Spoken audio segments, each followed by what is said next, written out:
అంటే best tools అంటూ అట్లా ఏం లేదండి. మనకి చూసుకొని తీసుకోవటం. ఎక్కడైతే లేటెన్సీ తక్కువ ఉంటదో, లేటెన్సీ తక్కువనే తీసుకోవాలండి. లేటెన్సీ అంటే ఇప్పుడు ఆర్డర్ మనకు పడింది. మినిట్ టు అవును. మినిట్ డేటా ఇస్తారు వాళ్ళు మనకి. అవును. ఆ మినిట్ టు మినిట్ డేటా మనకొచ్చే మినిట్ అంటే అక్కడ నుండి వాళ్ళు ఇచ్చేది మనకి ఎన్ని సెకండ్స్‌లో వస్తుంది. ఆహా! ఇప్పుడు సపోజ్ ఈ మినిట్‌లో ఆర్డర్ పడింది. ఆ! ఇది మనకి డేటా అక్కడ డిస్‌ప్లే అవుతది కదండీ. మినిట్ టు అవును. మినిట్ డేటాలో. అవును. ఆ లేటెన్సీ ఎంతుంది? 30 సెకండ్స్, 40 సెకండ్స్ ఉందనుకోండి. టెక్నికల్‌గా మీకు హిట్ అయిపోద్దక్కడ. ఓకే. మీకు 1 మినిట్ ట్రేడ్స్ చేస్తారు కదండీ. అవునవును. మీకు అవర్లీ ట్రేడ్ చేసేవాళ్ళుంటారు. అవును. 15 మినిట్స్ చేసేవాళ్ళుంటారు. అవును.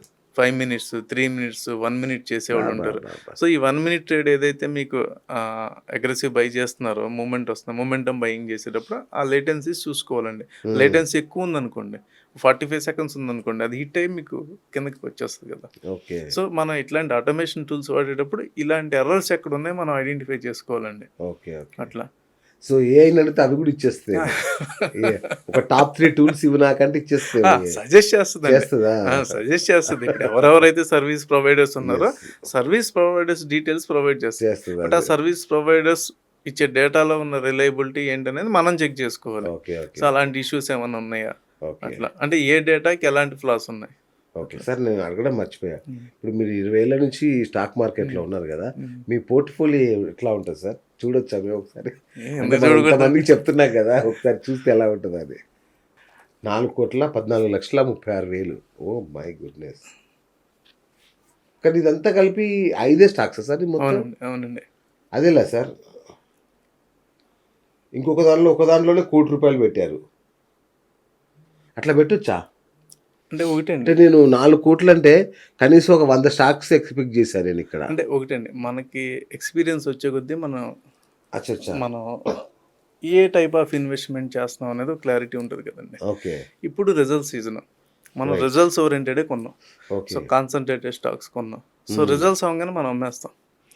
అంటే మార్కెట్ జరుగుతున్న ట్రెండ్ ఏదైతే ఉందో, ఓకే. ట్రెండ్‌ని బట్టి మనం ఫాలో అవుతామండి. అంతేగాని మనం పెట్టుకొని సంవత్సరాలు సంవత్సరాలు మనం అంటే ఒక్క మాట సార్. 'వారెన్ బఫెట్' తాతయ్య గారు ఒక మాట జెప్పారు. హ్మ్. Don't put all eggs in one basket అని. హ్మ్. అది అందరూ అంటే బాగా ఇప్పుడు మీరే గట్టిగా చెప్పారు కదా సార్. పాటిస్తారు. ఇప్పుడు ఏఐని వాడి ఏదో తెలుస్తుందన్నారు ఆ! కదా! ఆ! ఏం లేదు సార్.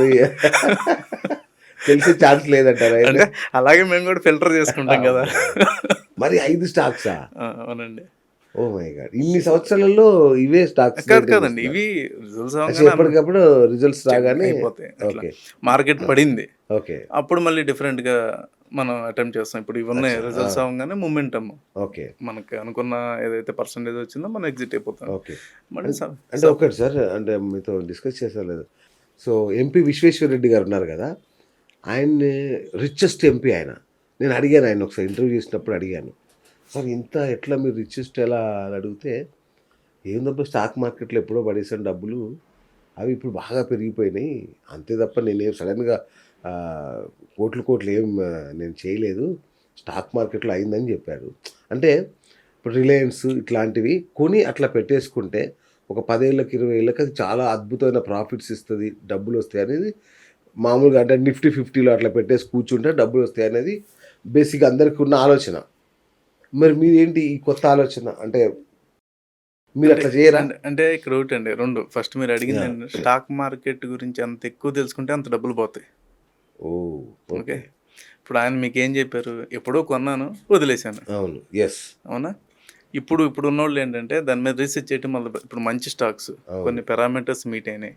పెట్టుకోవాలి, వదిలేయాలి. అవును. అలా కాకుండా మనం ఎవ్రీ క్వార్టర్ మనం చూస్తుంటాం. అవును. ఎవ్రీ మంత్ చూస్తుంటాం. నేనైతే రోజు చూస్తాను. నాకు సో, మ్యూచువల్ ఫండ్స్ కూడా సో, రోజు చూస్తా. సో ఏంటంటే అలా చూస్తా ఉన్నప్పుడు రకరకాలుగా మనం దాన్ని అవును. ఆలోచనలొస్తుంటాయి. అవును. ఆలోచనలొస్తుంటాయి. ఇది తీసేసి ఇంకో దానిలో అవును. పెడతాము. ఇలా అవును. జరుగుతుంటది అవును. ఒకటి. అవును. రెండేంటంటే మనమేంటంటే కార్పస్ ఉందంటే కార్పస్‌ని మనం స్పెక్యులేట్ చేసుకుంటామండి. అంటే లాంగ్ టర్మ్ అంటే ఏంటండి? It is a combination of so many short terms. Yes. Right? అవును. ఒక లాంగ్ టర్మ్ నాకు 10 ఇయర్స్ అవును. పెట్టానంటే so many short terms. So okay. Many ups ఉంటాయి. ఒక 1 ఇయర్‌లో డౌన్స్ డౌన్ ఉంటాయి. ఉంటది. చాలా ఉంటాయి. సో అవును. ఈ short term so many short terms ఏవైతే ఉన్నాయో వీటిని మేము హ్యాండిల్ చేస్తామండి. సో మేము ఓకే. కూడా లాంగ్ టర్మే పెడతాం. ఏ ఆహా! స్టాక్స్ లాంగ్ టర్మ్ పెట్టాలి? ఏ ఓకే. స్టాక్స్ షార్ట్ టర్మ్ పెట్టాలి? ఓకే. ఓకే. రిజల్ట్స్ ఎలా ఉన్నాయి? హ్మ్. దాని మీద కొద్దిగా అవగాహన ఉంది కాబట్టి, రైట్. ఎక్స్‌పీరియన్స్ అంటే ఉంది ఇప్పుడు కాబట్టి మాలాంటి వాళ్ళు మీకు 10,00,000 1,00,00,000 ఇచ్చామనుకోండి. హ్మ్. సో, రిలయన్స్ అట్లాంటి వాటిల్లో పెడతారా? నిఫ్టీలో పెడతారా? అంటే అట్లే కదండీ. ఆ! మనం ఆబ్జెక్ట్ ఏంటి? ఇప్పుడు సపోజ్ మనం ఎంత రిటర్న్ మనకు కావాలి? అచ్చా ఓకే దాని మీద ఎప్పుడు మనం ఎలా చెప్తాం అంటే అండి, ప్రొడక్ట్ బేస్ మనం చెప్పం. ఓకే పర్సన్కి ఉన్న రిక్వైర్మెంట్ ఏంటి, అచ్చా సో పర్సన్ ఎలాంటి రిక్వైర్మెంట్తో వచ్చాడు అంటే 5 years అనుకోండి సార్, ఒక ఆరిజినల్తో ఎంత పోర్షన్ మనం ఒక రిస్క్ పెట్టుకెళ్ళొచ్చు. ఓకే ఓకే 15% మనం రిస్క్ పెట్టుకెళ్ళాం స్మాల్ క్యాప్స్. ఇలా మనం ఎలకేషన్ చేసుకుంటామండి. సో ఇందులో మనకి ఆపర్చునిటీ బేస్ కూడా ఉంటుంది. ఇప్పుడు ఒక్కో సెక్టర్ పెర్ఫామ్ చేస్తుంది, సపోజ్ వార్ నడుస్తుంది, డిఫెన్స్ సెక్టర్ పెర్ఫామ్ చేస్తుంటుంది. పెర్ఫామ్ చేసేటప్పుడు నేను కూర్చోలేనుగా, కరెక్ట్. అప్పుడు నేను రైడ్ తీసుకుంటాను, రైల్లో వెళ్ళిపోతాను. లేదు బ్యాంకింగ్ సెక్టర్ బాగుంది, ఆ సెక్టార్లో మనం ఆ 6 months 3 quarters ఉంటాము, వెళ్ళిపోతాం. కొన్ని కంపెనీస్ ఉంటాయండి, అవి ఇప్పుడిప్పుడే ఫామ్ అవుతుంటాయి, అంటే నెంబర్ ఆఫ్ చిన్న కంపెనీస్, వాటిలో మనం 5 years ఆరిజిన్లో మనం వెళ్తాం. సో పెద్ద కంపెనీస్లో ఏంటంటే న్యూస్ బేస్ వెళ్తాము, లేదంటే రిజల్ట్స్ బేస్ వెళ్తాము, ఆపర్చునిటీ బేస్ మనం బై చేస్తామండి. ఓకే. జీరో లాస్, ఏఐతో జీరో లాస్ ఉంటుంది అనేది చాలా ప్రచారం చేస్తున్నారు. సాధ్యమేనా? జీరో లాస్ అనేది అసలు తప్పండి, అది రాంగ్. అవునా? ఏ బిజినెస్ ఇప్పుడు ఏం చేస్తుంది, ఫ్యూచర్ని ప్రిడిక్ట్ చేయలేదుగా, పాస్ట్ డేటాని ఇస్తుంది. పాస్ట్ డేటానే ఫ్యూచర్ బిహేవ్ చేస్తుంది, ఎవ్రీ టైమ్ బిహేవ్ చేయదు. ఎందుకు చేయదంటే ఇన్వెస్ట్మెంట్ సైకాలజీ మారుతుంది, కొత్త సెక్టార్స్ వస్తున్నాయి, బిజినెస్ మోడల్స్ మారుతుంటాయి. సో అది అలా ఉండదు కదండి. ఇప్పుడు మనం ఇదివరకు తీసుకుంటే మేము మార్కెట్లో వచ్చినప్పుడు గోల్డ్ పెరిగితే మార్కెట్ తగ్గుద్ది, మార్కెట్ పెరిగితే గోల్డ్ తగ్గుద్ది అనేవాళ్ళు. ఇవాళ మొత్తం పూర్తిగా దేని దానికి అయిపోయింది. అసెట్ క్లాస్ యుఎస్ మార్కెట్ పడితే ఇండియన్ మార్కెట్ పడేది, ఇవాళ యుఎస్ మార్కెట్ పడినా ఇండియన్ మార్కెట్ పెరుగుతుంది, ఇది పడినా అది పెరుగుతుంది. అంటే ఇండివిజువల్స్ అయిపోతున్నాయండి. సో బిజినెస్ మోడల్స్ ఎప్పుడైతే మారుతుంటాయో దాన్ని బట్టి మన రిజల్ట్ కూడా మారుతుంటుందండి. సో అంతేగాని జీరో లాస్ అనేది అసలు అది అవ్వదండి. అవదండి. సో ఇప్పుడు మీకు ఎలా ఉంటుంది, ఆపర్చునిటీస్ మారుతాయి. ఇప్పుడు కొత్త ఆపర్చునిటీస్ మనం ఐడెంటిఫై చేయొచ్చండి.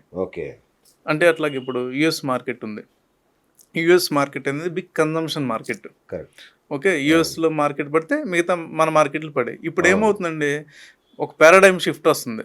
అంటే యుఎస్ నుండి కూడా అన్ని కంట్రీస్ కూడా గ్రో అవడం మొదలుపెట్టింది. ఇప్పుడు ఏదైతే మనం ఇప్పుడు ఈ టారిఫ్స్ ఇంపాక్ట్ కానీ ఉండేవన్నీ, సో అదర్ మార్కెట్స్ కూడా మనకి ఆపర్చునిటీ వస్తుంది కదండి. ఇప్పుడు నాట్ ఓన్లీ యూఎస్ మార్కెట్ కాదు కదా, యూరోప్ మార్కెట్ ఆపర్చునిటీ రావచ్చు, తైవాన్ మార్కెట్ రావచ్చు, Indonesia market. Being investor you need to find opportunity. మీకు జియో పాలిటిక్స్తో సంబంధం లేదు, మీకు ఆపర్చునిటీ ఉందా లేదా అంతే. ఆపర్చునిటీ ఇప్పుడు ఏమవుతుంది, ఇదివరకు 1-2 మార్కెట్సే ఉండే ఎక్కువ, ఇప్పుడు ఏమవుతుంది, దీనివల్ల ఆపర్చునిటీస్ పెరుగుతున్నాయి. తైవాన్ మార్కెట్ పెరగచ్చు, లేకపోతే ఇంకోటి ఇండోనేషియా మార్కెట్ పెరగచ్చు, చైనా మార్కెట్ రైజ్ అవ్వచ్చు. సో ఇలా ఆపర్చునిటీస్ డిస్ట్రిబ్యూట్ అవుతాయి కాబట్టి ఆపర్చునిటీస్ మనం ఏఐ ద్వారా క్యాప్చర్ చేయగలం. ఎక్కడెక్కడ ఏ మార్కెట్ ఎలా నడుస్తుంది, ఏ సెక్టార్ నడుస్తుంది, అక్కడ ఏ సెక్టార్లో ఎక్కువ గవర్నమెంట్ తీసుకుంటుంది, ఇదంతా కూడా మనకి ఇన్ఫర్మేషన్ ఈజీగా వస్తుంది కాబట్టి డెసిషన్ మనం తీసుకుంటాం. నా పోర్ట్ఫోలియో నేను ఇంటర్నేషనల్ మార్కెట్లో డైవర్సిఫై చేస్తున్నాను, ఇండియన్ మార్కెట్స్లో ఇంత పెట్టాను, సో నెక్స్ట్ 25% నా పోర్ట్ఫోలియోని అదర్ మార్కెట్స్లో డిప్లాయ్ చేస్తున్నాను. ఈ మార్కెట్ మనకు పెర్ఫార్మెన్స్ తక్కువ ఇచ్చినా అదర్ మార్కెట్స్ పెర్ఫార్మ్ చేస్తే ఓవరాల్గా మనం పాజిటివ్లో ఉంటాం. ఈ డెసిషన్ మేకింగ్ అంటే ఏదైతే ఈ జడ్జిమెంట్ ఉందో ఇది మనం ఏఐ ద్వారా ఈజీగా తీసుకోవచ్చు. ఇదివరకు మనకి ఇన్ఫర్మేషన్ కరెక్ట్గా వచ్చేది కదా, ఏ వెబ్సైట్ చెక్ చేయాలి, ఎక్కడికి వెళ్ళాలి, అక్కడ ఉన్న జియో పాలిటిక్స్ ఏంటి మనకు తెలియదు. ఇప్పుడు ఏంటంటే అదంతా కూడా ఈజీగా మనకు వస్తుంది. సో అంటే పాస్ట్ డేటాని బట్టి ఫ్యూచర్ ఉండదు, పాస్ట్ డేటాని మనం తీసుకుని ఫ్యూచర్ యాంటిసిపేషన్ మనం